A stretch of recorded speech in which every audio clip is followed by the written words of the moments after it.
छत्तीसगढ़िया Olympic 2022-23 का आयोजन Bacheli high school खेल मैदान में किया जा रहा है, जिसमें नगर के 5 वर्ष से 18 वर्ष तक, 19 वर्ष से 40 वर्ष तक एवं 40 वर्ष से अधिक के खिलाड़ियों का खेल प्रतियोगिता होगा, जिसमें निम्नलिखित खेल होंगे जैसे गिल्ली डंडा, पिट्टूल, संखली, लंगड़ी दौड़, कबड्डी, खो खो, रस्साकसी, बाटी विलस, पुगड़ी, गेड़ी दौड़, भंवरा, 100 मीटर दौड़, लंबी कूद। छत्तीसगढ़िया ओलंपिक में भाग लेने हेतु दोपहर बाद से खिलाड़ी दर्शकों का जनसैलाब हाई स्कूल मैदान में जमा हुए। नगर पालिका अध्यक्ष पूजा साव, उपाध्यक्ष उस्मान एवं अन्य वार्ड के पार्षद अपने अपने वार्ड से खिलाड़ी और खेल प्रेमियों के साथ उपस्थित होकर छत्तीसगढ़िया ओलंपिक का आनंद उठाया। नगर पालिका अधिकारी IAL पटेल ने बताया कि खेल का आयोजन 2 दिन होगा।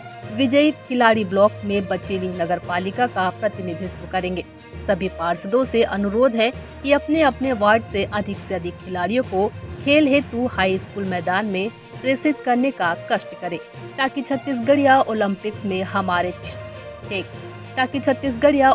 में हमारे क्षेत्र के अधिक से अधिक खिलाड़ी बचेली का नाम रोशन कर सके। बचेली से फखरे आलम की रिपोर्ट।